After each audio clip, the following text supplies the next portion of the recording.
बताइएगा, अमूमन ये होता है कि जब भी आप कोई किरदार कर रहे होते हैं उसके लिए कोई रिसर्च करते हैं, ठीक है, तो ये एक ऐसा टॉपिक है जिसके ऊपर आपने काम किया है, तो बड़ा संजीदा सा भी है। तो अमूमन जब हम किसी चीज़ से गुजरे नहीं हो तो उसकी इंटेंसिटी हमें नहीं पता होती है। कुछ सीन्स ऐसे होते हैं बहुत इंटेंस होते हैं। तो आप ये बताइएगा, कुछ कपल से आप लोग ऐसा मिले, कुछ आपने रीड किया कि इनकी साइकोलॉजी क्या होती है, ऐसे जो मतलब हकीकी ज़िंदगी में लोग होते हैं, इनकी जो मेंटल हेल्थ होती है वो किस तरह की होती है, वो रिएक्ट किस तरह से करते, क्या ऐसी चीज़ों पे आपने कोई रिसर्च की थी? अच्छा, हमें हेल्प ये हो गई थी कि एक तो लिखी इतनी खूबसूरती से है कि you go through the whole process, right. जब आप वो पढ़ रहे होते हैं आपको समझ आ रहा था कि हर कैरेक्टर किस फीलिंग से गुजरा था।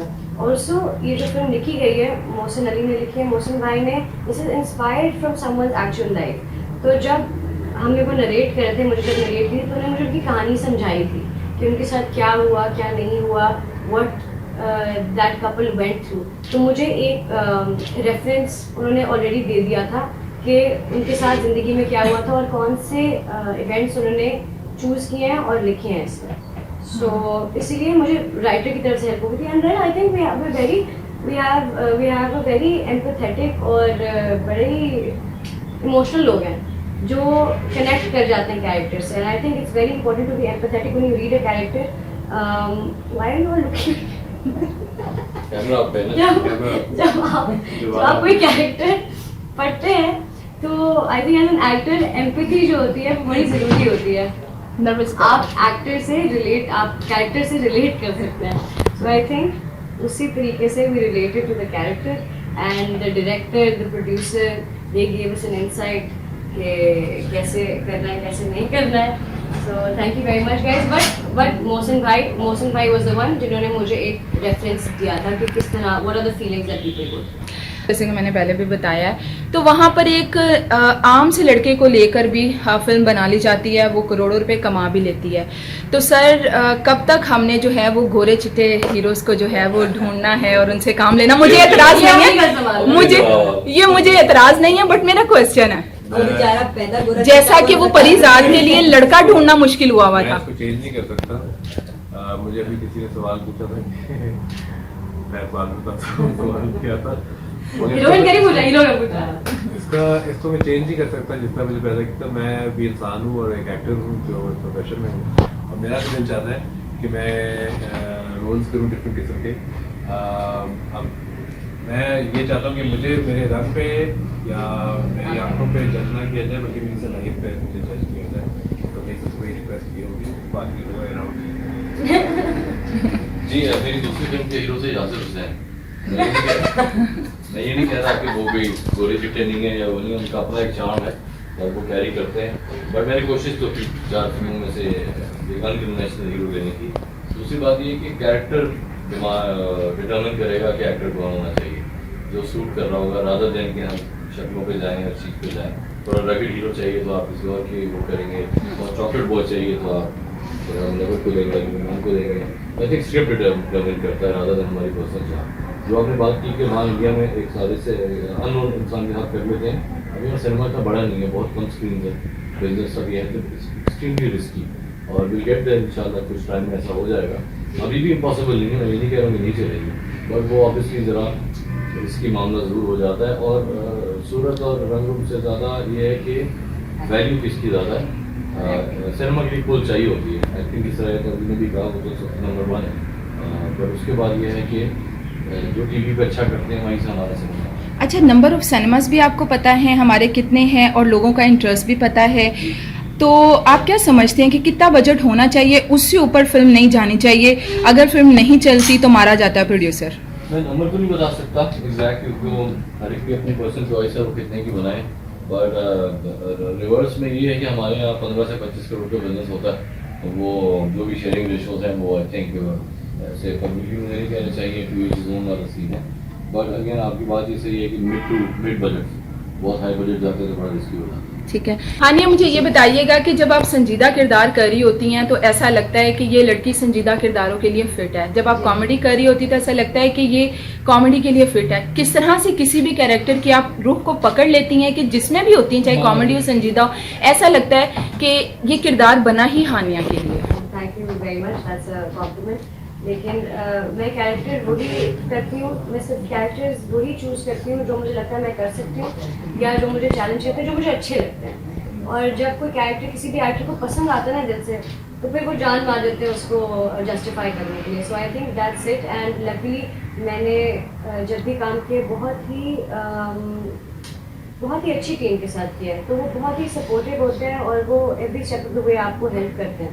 तो इसलिए हर कैरेक्टर निखर के निकलता है, बिकॉज कोई भी प्रोजेक्ट जो है एक बंदे की वजह से हिट नहीं होता।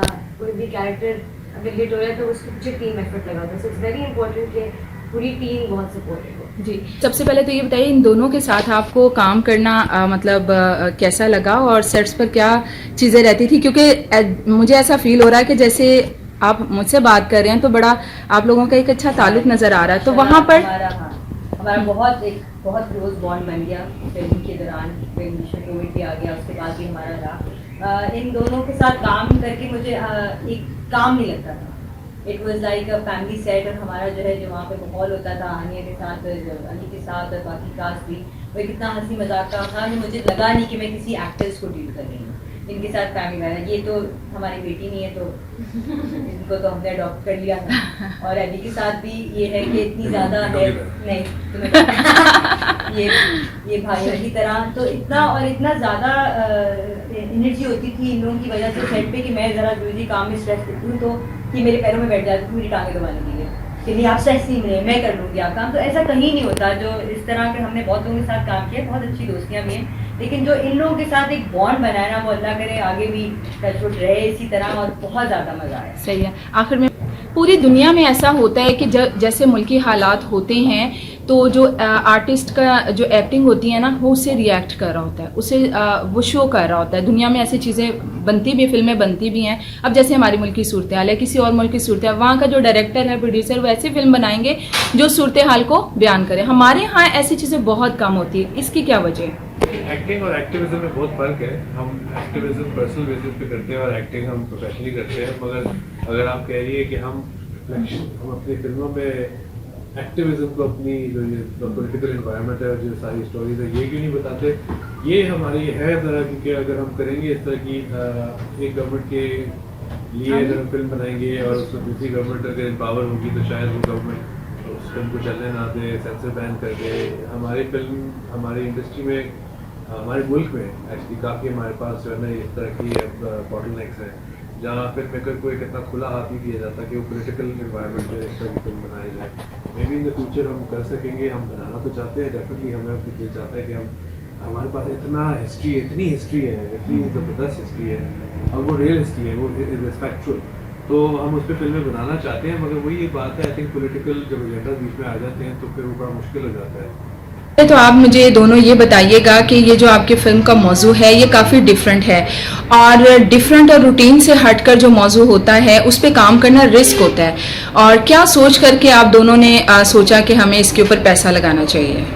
हमारी पहली 3 मूवीज़ कॉमेडी थी, बिल्कुल उनका मकसद था एंटरटेन करना, लोग आए हंसे गाएं एंजॉय करें। इस दफ़ा मैं भी डिफरेंट करना चाह रहा था, तो मोहसिन अली जो राइटर है इस मूवी के, वो स्क्रिप्ट लेके आए हमारे पास, उनने सुनाया और मेरे ख्याल में आधी फिल्म में मैंने कहा ये फिल्म करनी चाहिए।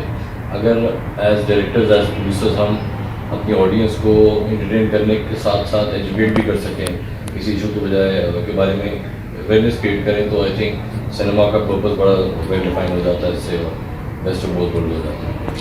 मैम आप क्या बताना चाहेंगी? मैं भी यही कहूँगी कि जब हम एक और फिल्म करते थे उसमें प्री प्लानिंग चल रही थी, लेकिन बीच में जब स्क्रिप्ट आया वजात ने बड़ा गाद वजात ने मुझे बताया कि भाई ये है, बताओ पढ़ो। तो जब मैंने पढ़ा मुझे ये बहुत एक ऐसा टॉपिक लगा, और ख़ास तौर पे जो औरतें हमारी बढ़ते गो थ्रू शादी के बाद और जो प्रेशर्स उन पे आते हैं, ये उनके लिए एक चीज़ है कि लोगों के दिमाग को थोड़ा सा खोलें और उनको बताएं कि ये एक टैबू सब्जेक्ट है, इस पे बात करना जो है वो बिल्कुल गलत नहीं है, बात करनी चाहिए, और इसके बहुत सारे हल हैं और अच्छे हैं जिसमें सब कुछ रह सकते हैं, तो वो हमें ज़रूर करना चाहिए। और इस चीज़ को वजाहत ने जिस तरह डायरेक्ट करके और एक्टर्स ने जिस तरह ये चीज़ एक नॉर्मल फैमिली है जिसके बारे में कहानी है, तो अगर हम उसको पुट फॉरवर्ड किया है, और अगर लोग एजुकेट होंगे, साथ में हंसी मजाक भी खेलते खेलते एक मैसेज हम उन तक पहुँचा देंगे, तो आई थिंक इससे अच्छी बात कोई और नहीं। ये बताइएगा कि जो पर्दे में रहने दें, ये जो टॉपिक है, ये फिल्म से की कहानी जो है इससे कितना रिलेट करते हैं आप, ये थोड़ा सा बताइए। एक सीक्रेट है जिसको छुपाया जा रहा है, और अक्सर लोग छुपाते इसके बारे में बात नहीं करते, क्योंकि हमारा टैबू माना जाता है कि अगर औलाद नहीं हो रही और किसी मियाँ या बीवी में किसी को प्रॉब्लम है तो उसको बड़ा छुपा के रखा जाता है। तो ये असल में कहना हम चाह रहे हैं कि पर्दे में ना रहें। सही है। अली रहमान खान साहब का और हानिया आमिर का आपने इंतखाब किया, तो आप अभी बता रहे थे कि जब आपने इसको पढ़ रहे थे तो हानिया और अली जहन में आ रहे थे, तो क्या वजह है कि इन दोनों का आपके जहन में आ रहा था? जी, वो मैंने पहले भी कहा, मुझे लगता है ये लोग बड़ी सटल एक्टिंग करते हैं टीवी में भी, और इसके लिए बड़े रिलेटेबल कैरेक्टर्स चाहिए थे जो कि आम लोग लग रहे हों, हीरो हीरोइन ना लग रहे। और इनका जो काम मैंने पहले देखा है, बड़ा फैन इनका स्टाइल ऑफ एक्टिंग का, और इस वजह से पढ़ते हुए दोनों में यही आ रहे थे, और आई कैन से कि इससे अच्छी कास्टिंग हमें हम नहीं कर सकते। और मैं ये कहना चाहूँगी कि बड़ी बात है कि अली ने ये रोल किया, क्योंकि इस किस्म का जो रोल होता है वो यूजली एक्टर जो हमारे हीरोज होते हैं वो ज़रा सा झिझकते हैं कि यार ये मतलब इसमें ऑब्वियसली, क्योंकि वो बूढ़े पे आने वाला हीरो तो है नहीं, एक टॉपिक को लेके वो आगे चल गया। तो अली का बहुत इसमें हाथ है कि उसने पहली दफ़ा विदाउट एनी क्वेश्चन उसने कहा कि बस ये मैंने करना है, तो ये बड़ी बात होती है एक एक्टर के लिए। एंड आई थिंक आप लोग जब फिल्म देखेंगे आपको समझ आएगी कि कितनी मेहनत की गई है और कितनी अच्छी एक्टिंग केमिस्ट्री जो सबकी आई है, तो वो आई थिंक हमने बेस्ट इंतखाब किया है एक्टर। अली, आप ये बताइएगा कि जैसा कि इन्होंने भी बताया है और आपने पहले भी खुद भी बताया था, इस रोल को पढ़ते साथ ही जो है वो हाँ करने की वजह क्या रही, क्योंकि ये बिल्कुल रूटीन से हटकर जो है वो किरदार है। हाँ करने की वजह ये थी क्योंकि स्क्रिप्ट बहुत ही खूबसूरत तरीके से लिखा हुआ है मोहसिन ने, और एक बहुत कम, शायद मेरी ज़िंदगी में तो अभी तक ऐसा मौका नहीं आया कि मैंने एक स्क्रिप्ट पढ़ा हो और एकदम से मुझे स्क्रिप्ट उसी वक्त समझ आ गई और मैंने उसी वक्त उस स्क्रिप्ट को यूजली होता है कि आप पढ़ने जाते हो, आप सोचते हो, आप उसके अंदर खामियाँ निकालते हो और आप उसके अंदर सवाल या आपके जो आपके जितने सवाल होते हैं वो निकालते हो, और विद इन राइटर या डायरेक्टर के साथ दोबारा मिलते हो और आप उन्हें बताते हो कि यार ये जो इशूज़ हैं इनका आप प्यार कैसे कर सकते हो। तो मैंने स्क्रिप्ट पर मुझे मौका ही नहीं मिला इस तरह करने का। मैंने जब स्क्रिप्ट पढ़ा और जब जैसे ही हमने वो आखिरी पेज बंद किया तो मुझे उस वक्त पता चल गया था कि ये तो मुझे करनी है।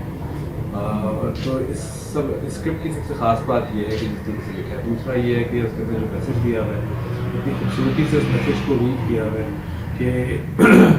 कि मैं खुद थोड़ा हैरान हो गया था कि एक इतना हार्ड हिटिंग मैसेज इतनी खूबसूरती से, इतने लाइट हार्टेड वे से उन्होंने डिलीवर किया है, जिसमें कॉमेडी भी है, उसमें रुलाया भी है, ड्रामा भी है, उसमें मुझे फन भी है, इतनी चीज़ें और इतने छोटे से स्क्रिप्ट में उसने पैक कर दिए इतने मज़े से।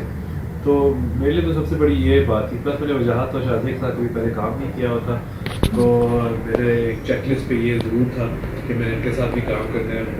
याद इससे पहले 2-3 फिल्में की नहीं थी और मैं बड़ा अपसेट था कि मुझसे नहीं था। ये फिर मुझे काफ़ी मैं खुश भी था। और फिर हानिया थी साथ में, और हानिया की एक्टिंग वैसे मुझे बड़ी पसंद है। जलाल के टाइम से उसकी तारीफ बहुत आगे जाएगी, तो I think it was just एक बड़ा अच्छा पैकेज था। ठीक है सर, ये बताइएगा कि दुनिया भर में इवन हमसाया मुल्क से हमारी फिल्में काफ़ी इंस्पायर रहती हैं, टॉपिक स्पेशली वो भी रहते हैं, हम भी रहते हैं। तो ये बताइएगा कि फिल्में जो हैं हमारी वो रोमांटिक कॉमेडी की शहर से निकल ही नहीं रही हैं, ये क्या वजह है? बहुत अच्छा सवाल पूछा आपने वैसे। Thank you. हमारी भी मिलती है उनसे और उनकी भी हमारे से। जी बिल्कुल। एक थोड़ा सा कमर्शियली एक्सेप्टेबल जॉनर है ये। आप सीरियस फिल्में बनाते हैं, वैसी लाइफ में इतनी स्ट्रेस है, इतना स्ट्रेस है, और न्यूज़ चैनल देख के लोगों का, मुझे लगता है कि वो कॉमेडी और रोमांटिक कॉमेडी, रोमांस और कॉमेडी दो ऐसी चीज़ें जो देखने के लिए एस्केप होता है उनके लिए कि हम बड़ी स्क्रीन पे आएँ और ऐसे हीरो हीरोइन को देखें रोमांस करते हुए। और यही वजह है कि मेरे ख्याल में, हाँ मैं एडमिट करूँगा कि सेफर जॉनर है, बट ये रोमांटिक कॉमेडी नहीं है मूवी, इसको हम ड्रामेडी कहते हैं। तो इसमें रोमांस से ज़्यादा इशू बेस्ड काम हो रहा है। तो आहिस्ता आहिस्ता सिनेमा चेंज होगा, मुल्क भर में हुआ, दुनिया भर में हुआ है, इंडिया में भी हुआ है चेंज। तो हम भी कोशिश कर रहे हैं कि हम इसको करें। ठीक है, ये